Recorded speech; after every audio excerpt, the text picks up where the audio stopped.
Well, I guess this is a bit of a big one today because it's not often that you buy a bike and then ride its nearest competitor like the MT-07 is to my Trident. If you watch the other channel, you remember that I said that there were plenty of reasons for buying the Trident that are specific to having a YouTube channel. You know, there's no content about that bike because it's a new model for 2021. So in terms of making my mark, it's a better choice for sure. The MT-07's been around for a long time, and yeah, they've updated it for 2021, but they are fairly minor revisions. And also, I've got a lot of Triumph owners subscribed to the channel, so in terms of continuity and things that are of interest to them, then the Trident seemed like a good shout. And so how they actually ride on the road is a lesser factor than it probably is for a lot of people. It's still a big factor, and I wouldn't have bought the Trident if I didn't think it was going to give me a lot of grins over the next couple of years.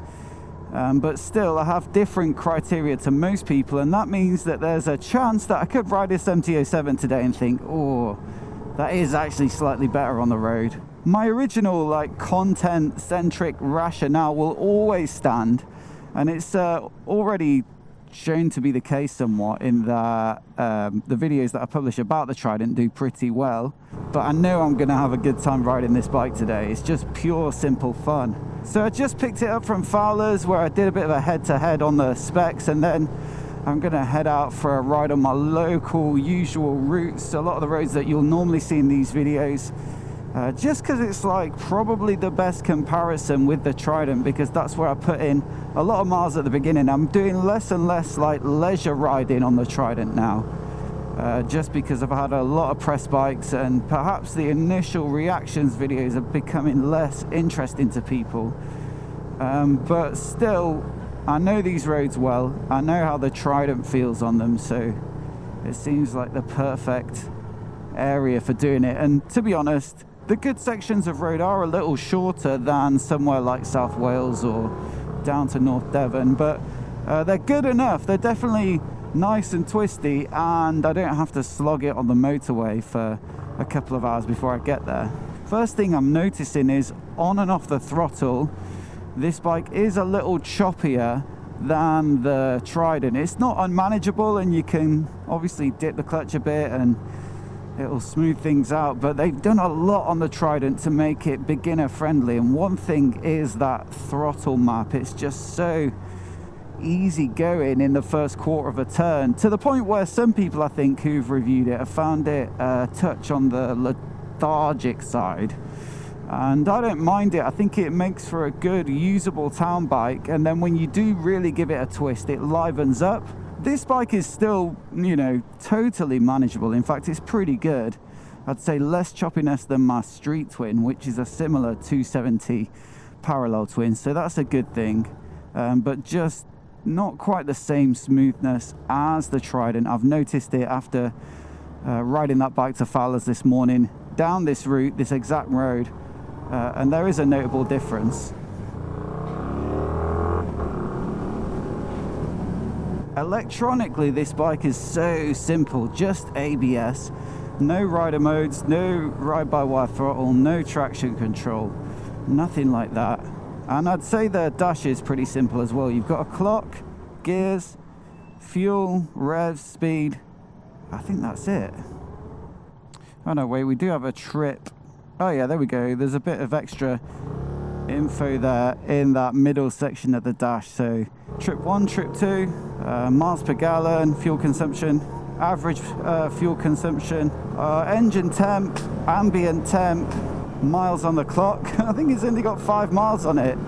I've got to say as well, with some bikes there's a clear preference when it comes to the finish or the color options, and for 2021, this grey version with the orange wheels, I think by far and away this is the best looking of the bunch. It looks great on the MT-09, it looks great on this bike too. You can get it in black as well, or sort of Yamaha racing blue, but personally I'd go for this one. And it's always good when, especially if you're filming, you get the best one that looks good on camera.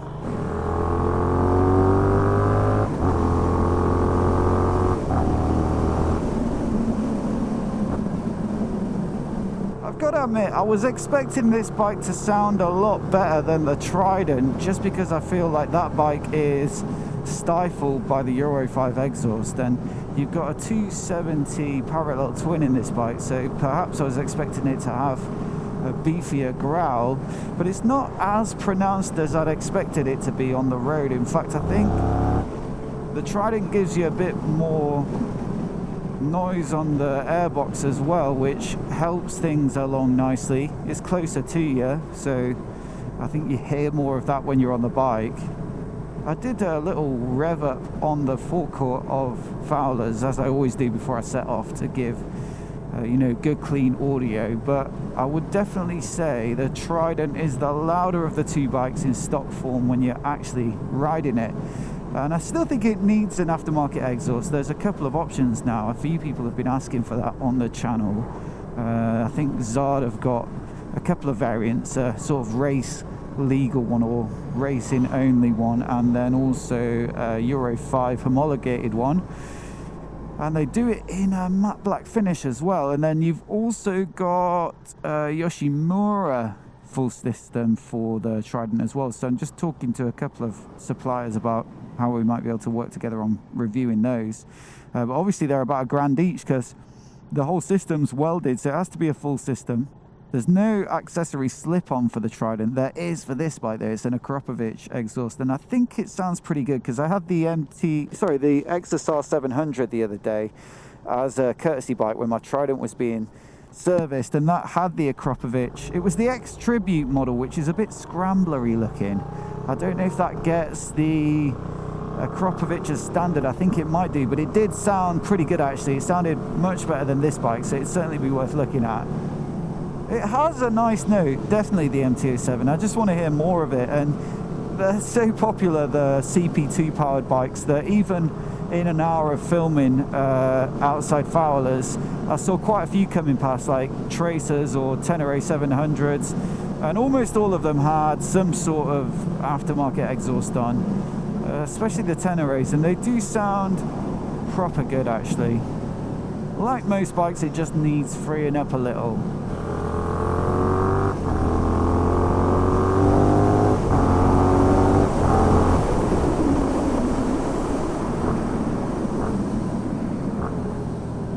It's interesting, just coming down there's a few decent corners.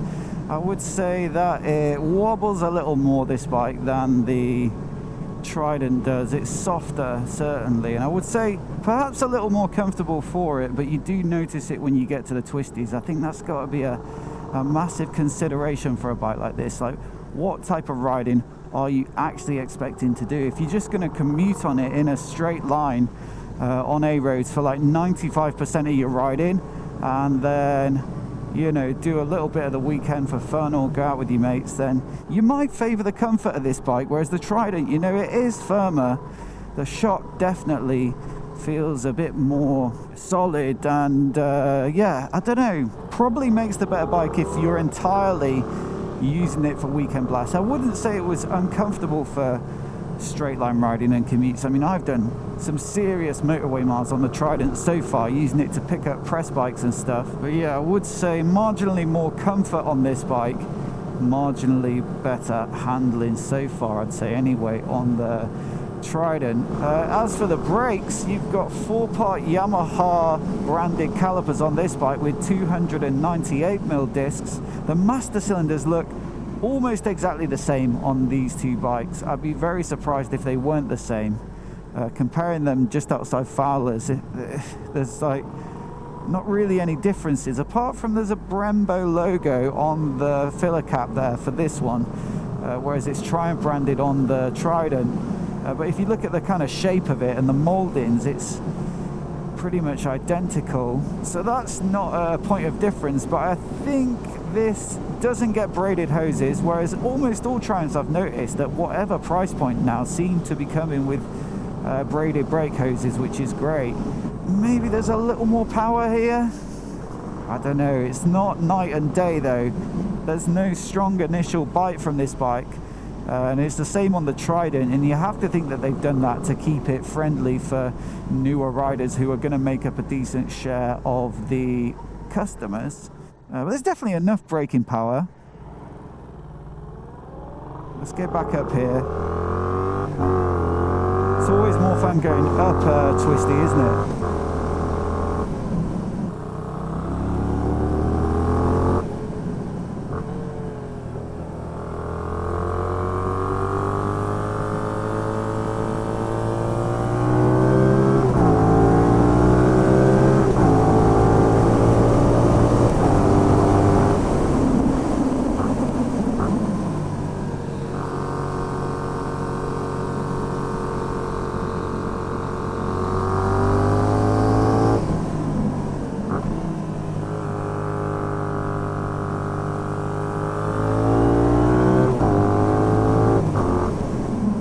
Maybe the brakes do have it on this bike actually. I think there's a bit more feel to them, more feedback.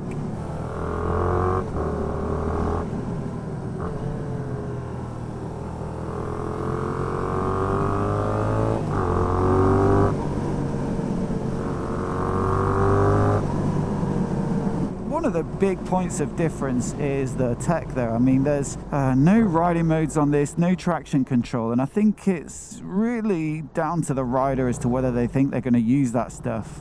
Realistically, on the Trident, like, how often does the traction control kick in when I'm out riding? Like, not very often. So do I really need it? Well, maybe it will one day kick in and save me. But yeah, you could say the same for the riding modes as well. I don't really ever use the rain mode. Even if it's wet, I just try and deal with it by being a bit more tender with the throttle, just trying to wait for a decent gap in the traffic, because it doesn't really make spectacular viewing, does it, me just rolling along behind a van or something.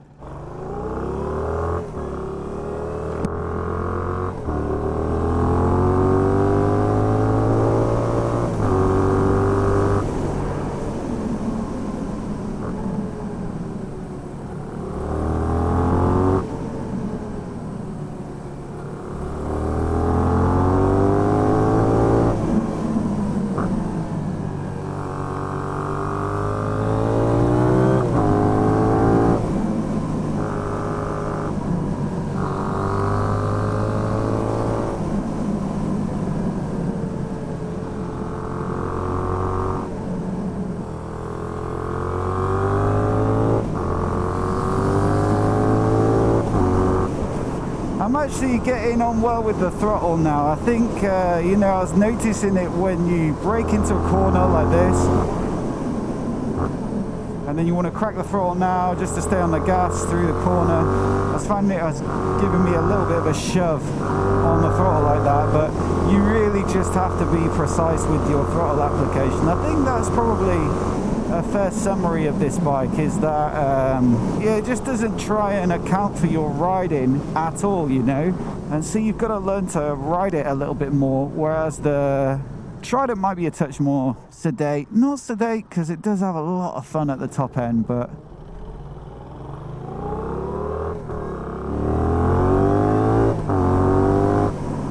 it's just more basic, and that can be a good thing or a bad thing. It really just depends what you want from your motorcycle.